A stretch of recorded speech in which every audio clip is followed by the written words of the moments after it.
심리학자는 환자의 행동을 분석했다 이렇게 나와 있어요. 자, 마찬가지로 은는이가 쪽 찾아보시고 바로 앞에 있는 얘가 주어져. 그 다음에 분석했다 나왔어요. 자, 두 개 먼저 해봅시다. 자, 심리학자란 말 기억나세요? 네, 여러분 그쵸? 이렇게만 쓰시면 안 되고 psychologist 입니다. 이제 이게 심리학자인데 뭐 여기서는 어로 쓰나 더로 쓰나 상관없지만 제가 더로 그냥 하고요. 그래서 the psychologist 하고 뒤에다가 분석했다를 써보겠습니다. 그러면 이 중에 이제 여기 어울리는 단어가 대충만 말씀드리면요. 일단은 얘 괜찮고요. 그 다음에 얘 괜찮아요. 그리고 얘도 괜찮습니다. 그러니까 요렇게 세 가지는 사실 어떻게 보면은 애지간한 맥락에서는 다 괜찮다고 보시면 돼요. 그러니까 뭔가 이제 데이터나 자료 같은 개념을 분석하다 이런 식으로 쓸 때는 이 세 단어는 충분히 교환 가능하다 이렇게 보시면 되고 얘도요 뭐 쓸 건 없거든요 당연히. 근데 얘는 좀 다른 뜻도 있잖아요. 명확하게 다른 맥락에서 쓰이는 거. 그래서 만약에 이거를 쓰면은 저 환자가 위험한 놈이어서 그럴 수도 있어요. 아니면은 뭐 누굴 때렸거나 다른 환자 때렸거나. 예, 그래서 굳이 오해의 여지가 있는 거를 굳이 쓸 필요가 있나, 저는 이런 주의거든요. 그래서 애지간하면 그냥 analyze를 쓰시든가 아니면 examined를 쓰시든가 studied를 쓰시면 좋을 것 같다라고 생각합니다. 자, 그러면 이제 뭐가 남았습니까? 환자의 행동을 이렇게 남았죠. 자, 그럼 얘를 한번 넣어볼 텐데 환자의 행동에서 먼저 아셔야 될 단어가 두 가지가 당연히 있겠죠. 환자는 patient입니다. 이게 환자. 참고로 이 단어도요 원래 여러분 아시겠지만 이게 형용사로 쓰면 인내심 있는, 참을성 있는 이런 말로도 쓰이거든요. 그래서 명사로는 환자고 그다음에 형용사로는 인내심 있는, 참을성 있는인데 저거 실제 어원이 뭐냐면 인내심 있고 참을성 있는 사람이에요. 대부분 환자들은 아프잖아요. 그쵸? 그래서 아픔을 참는 그런 거에서 좀 뜻이 확장돼서 환자란 뜻이 됐대요. 허무하죠? 진짜 그거라고 해요. 그 다음에 행동이란 단어는 behavior 이라는 말이 있죠. 행동 이렇게. 그래서 많은 분들이 여기서 액션은요? 이렇게 질문 많이 하시는데 두 가지를 구분짓는 가장 큰 특징은 제 생각에는 액션은 일회성이어도 괜찮아요. 그 다음에 그냥 내 의지와 관련 없이 아니면은 뭐 의도를 가졌든 또는 의도를 갖지 않든 그냥 뭔가 내 몸으로 하는 모든 걸 액션이라고 한다면 behavior 이라는 것은 나의 어떤 기질에 의해서 또는 내가 어떤 의도를 가지고 행하고 다른 사람들에게 보여지는 것을 뜻하는 것 같아요. 네, 그래서 보통 이제 야, 너 행동거지 조심해라 이렇게 얘기할 때 그 행동거지는 당연히 behavior 이런 개념. 근데 이런 경우 있어요. 말보단 행동이다 이렇게. 그럼 당연히 이때 행동은 사실 action을 쓰는 거죠. 이렇게 말씀드리니까 구분 확 가시죠. 그렇죠? 그래서 환자의 행동을 그러면 여기다가는 환자란 말이 그냥 한국어로 환자의 이렇게만 써 있지만 영어로는 어떤 한 환자의라고 써도 괜찮고 또는 환자들의라고 써도 괜찮습니다. 그리고 뒤에다가 행동이라고 써볼게요.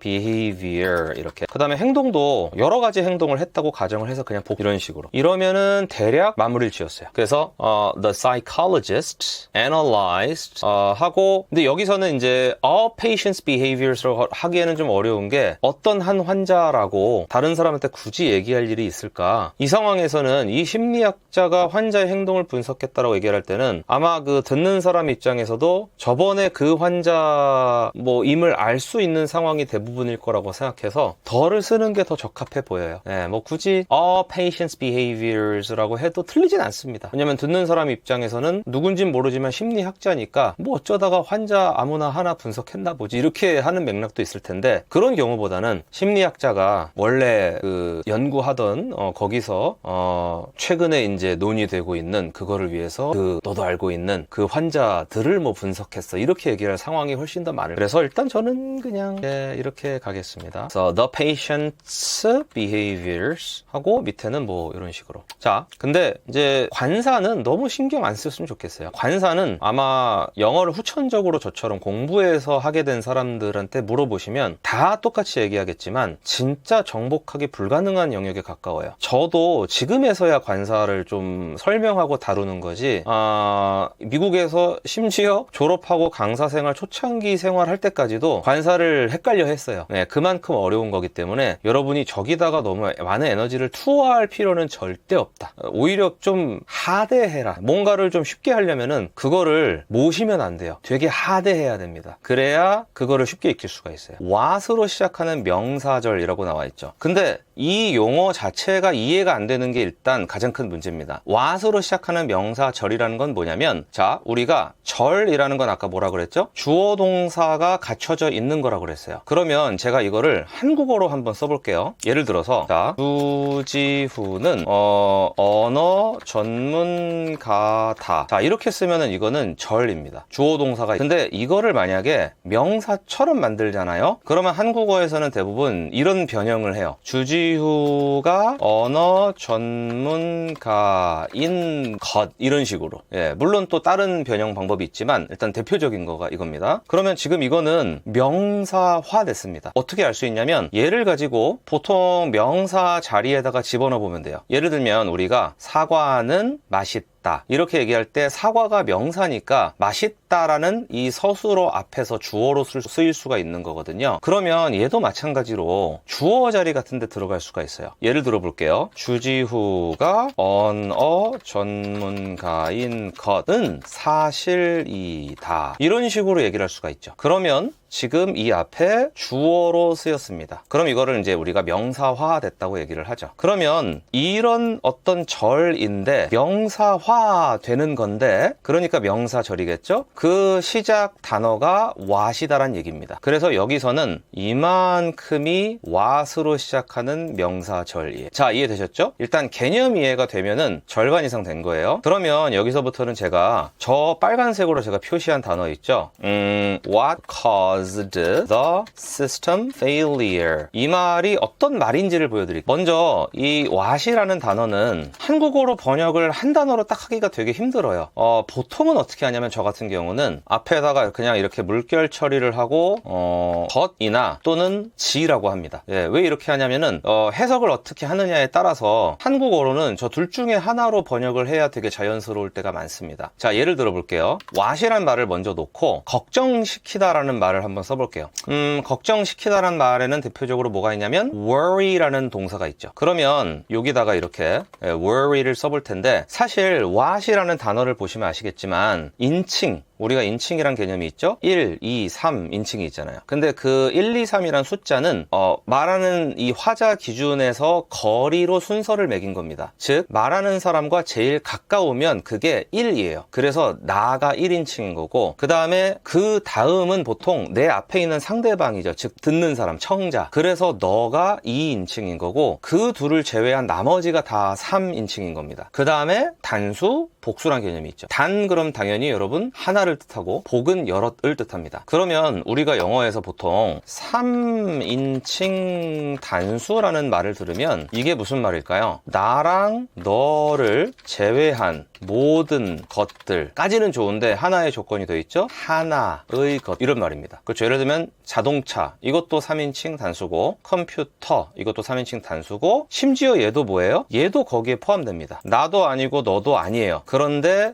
what이라는 거는 복수가 없어요. 실제로도 복수도 따로 없거니와, 그러면 그냥 단수죠. 그러니까 3인칭 단수입니다. 그럼 영어에서는 주어가 3인칭 단수면 일반 동사 뒤에는 s를 붙이는 규칙이 있어요. 그러면 여기서 worry라고 할 수가 없고 worries라고 바꿔주셔야 됩니다. 그 다음에 누구를 걱정시키다 라고 말을 이어야 되니까 뒤에다가 그냥 편의상 me라고 해볼게요. 나를. 이렇게, 자, 이렇게 썼어요, 제가. 자, 그러면 여러분이 이거를 한번 해석을 해볼까요? worries me 그러면은 나를 걱정시키다입니다. 그쵸? 근데 what이 앞에 붙어 있으니까 이거를 둘 중에 하나로 해석을 할 수가 있어요. 어떻게 할 수가 있죠? 나를 걱정시키는, 이렇게 해석을 하거나, 아니면 나를 걱정시키는 지, 이렇게 해석을 할 수가 있는데 조건이 있습니다. 이 지라고 할 때는 이 앞에 이 what을 보고 무엇이라는 말을 집어넣어줘야 돼요. 그러면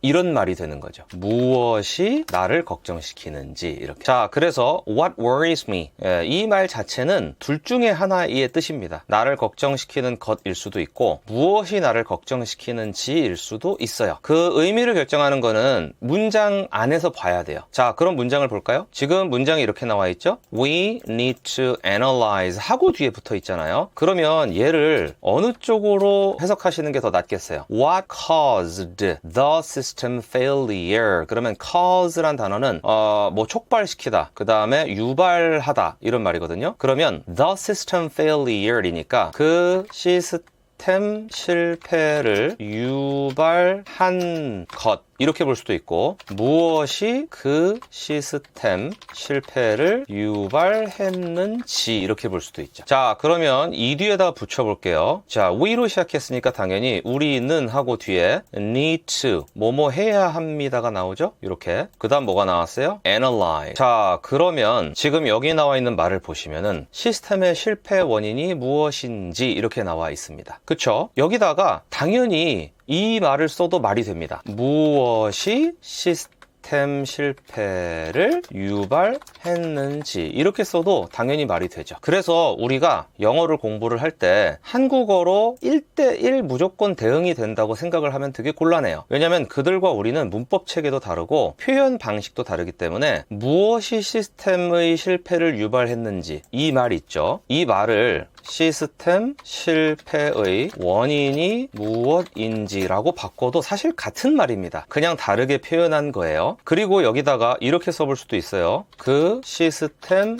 실패를 유발한 것, 이렇게. 그래서 여기다가 이제 목적어니까 이렇게 을을 한번 붙여보겠습니다. 자, 두 문장 다 어때요? 말이 되죠. 우리는 무엇이 시스템 실패를 유발했는지를 분석해야 합니다도 말이 되고, 우리는 그 시스템 실패를 유발한 것을 분석해야 합니다. 물론 뉘앙스의 차이가 있을지언정 궁극적인 뜻이 달라지진 않습니다. 그래서 제가 아까 말씀드린 대로 이 what을 가지고 보통은 이 정도의 해석을 하면은 대부분 먹힌다. 그리고 예를 들어서 이거를 해석을 할 때 둘 중에 하나로 해석을 하면은 대부분은 말이 된다. 그리고 어느 쪽이 더 말이 되는지는 문장 내에 넣어봐야 알 수가 있다. 자, 이 점을 말씀을 드렸습니다. how로 시작하는 명사절이라고 나와 있어요. 정확한 용어에 대한 설명을 저는 되게 충실하게 하는 편입니다.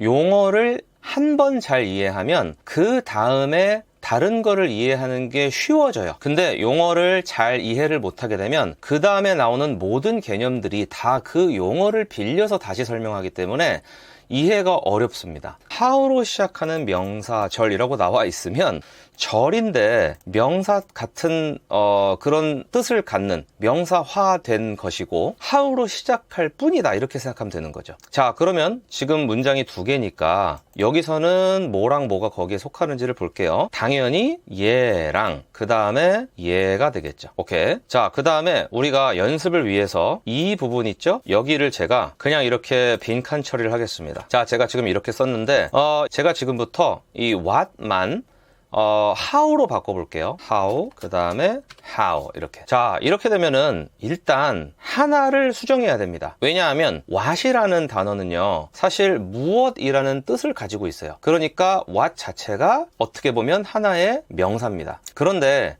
how는 얼마나 이런 말이에요. 즉 what이 가지고 있는 무엇이라는 그런 명사 같은 뜻이 없습니다. 그래서 how 자체는 명사가 아닙니다. 그래서 how 같은 경우는 그냥 how하고 뒤에 이렇게 동사를 쓸 수가 없어요. 왜냐하면 what은 걔가 앞에 있으면 그 뒤에 동사가 나오면 그 what이 주어가 되는 거죠. 근데 how는 what과 다르기 때문에 그렇게 할 수가 없고 how 뒤에 다시 한번 이 동사의 주어가 나와줘야 됩니다. 여기다가는 제가 그냥 아무거나 하나 써볼게요. 진짜로 아무거나 썼어요. it, 그것이라는 말을 썼습니다. 자, 그러면 이거를 가지고 한번 우리말로 어떻게 해석하면 가장 유리할까 생각해 볼게요. 먼저 what은 뭐뭐한 것, 뭐뭐인 것 이런 식으로 해석을 했죠. 근데 how는 아까 말씀드렸다시피 뭐 어떻게 또는 얼마나의 뜻을 가지고 있으니까 당연히 이 것이라는 이거는 이런 식으로 쓸 수는 당연히 없겠죠. 그러면 무엇이 땡땡인지 이렇게는 못하고요. 무엇이 자리에다가 어떻게나 또는 얼마나 라는 말을 넣을 수는 있습니다. 자, 그래서 how가 나왔어요. 그러면은 how 뒤에 절이 있어요. 그럼 일단 기본적으로 어떻게 땡땡땡 한지 또는 인지, 얼마나 땡땡땡 한지 또는 인지, 이렇게 보시면 좋다는 겁니다. 자, 그러면 밑에 있는 거에 적용을 해볼게요. How it worries me 이렇게 나와 있으면, 자, it이 그것이죠. 그다음에 걱정시키다 나를 이니까 그것이 나를 하고 어떻게 또는 얼마나 걱정시키는지, 이렇게 우리가 해석을 할 수 있다는 겁니다. 자, 이제 여러분 이 개념이 이해가 되셨기 때문에 한번 이 빨간 부분을 볼게요. 자, 그러면 보통 how로 시작하는 이 절을 볼 때는 얘가 지금 주어일 거고요. 얘가 동사거든요. 그러면 그 바이러스가 하고 spread는 무슨 말이냐면 퍼지답니다. 그러면 그 바이러스가 퍼지다죠. 근데 how가 붙었어요. 자, 그럼 어떻게 되죠? 그 바이러스가 어떻게 또는 얼마나 퍼지는지, 이렇게 되는 겁니다. 근데 얼마나라는 이 단어는 한국어에서는 그냥 얼마나 퍼지는지 이렇게만 써도 말이 되거든요. 근데 영어에서 얼마나는 대부분 얼마나 멀리, 얼마나 많이, 얼마나 높이, 이런 식으로 다른 말과 함께 쓰입니다. 그래서 보통은 이런 경우는 이렇게 해석을 하죠. 그래서 그 바이러스가 어떻게 퍼지는지, 이게 지금 analyze라는 동사의 목적어가 된 겁니다. 그래서 제가 이렇게 이란 말을 붙여볼게요. 자, 이해되셨나요? 오케이. 그러면 두 번째 것도 보도록 하겠습니다. They plan to, 그러면 뭐 그들은 뭐뭐 하려고 계획한다, 이런 말이 되고요. analyze 뒤쪽을 보시면 how the decision impacts the business. impact라는 말은 여기서는 동사로 쓰였어요. 그러면 그 결정이, impact는 무슨 말이냐면 영향을 미치다는 뜻입니다. 그리고 뒤에 the business가 있죠. 그 사업, 이렇게. 그러면 그 결정이 그 사업에 영향을 미친다가 되는데, how가 나와 있으니까 여기를 어떻게 하면 되겠습니까? 그렇죠. 바로 그 결정이 그 사업에 어떻게 영향을 미치는지를, 네, 이 말이 되는 겁니다. 오케이, 좋습니다. 자, 이해되셨죠? 사실 지금 뭐 머리로는 이해가 돼도, 제 설명을 들으면 이해가 되셔도 막상 혼자 또 해보려고 그러면 이해가 안 될 수도 있어요. 근데 그거는 되게 자연스러운 현상입니다. 보통은 상대방이 어떤 얘기를 전해주는 거는 내가 거기서 내가 이해할 수 있는 어떤 그 단서들만 따다닥 잡아서 저장을 한 다음에 내가 나름의 해석을 거쳐서 이해를 하는 거거든요. 근데 내가 혼자 뭘 하려고 그러면 내가 어떤 그 정보를 다시 출력을 해내야 돼요. 근데 그 출력 과정은 그 이해하는 첫 번째 과정만큼 쉽지가 않습니다. 다만 그거를 가능하게 하는 것은 반복입니다. 또 저는 어떤 이런 개념 정리나 설명에 대해서는 여러 차례 보실 것을 권합니다. 저도 마찬가지로 영어를 공부할 때도 그랬고, 다른 분야를 공부할 때, 또 다른 언어를 공부할 때는 어떤 개념에 대한 것은 굉장히 여러 차례 반복을 해서 읽고 봅니다. 그러면 어느 순간 나한테 내재화되어 있을 때가 있어요. 그 다음부터는 상당히 많은 일이 쉬워진다라고 알아두시면 좋습니다.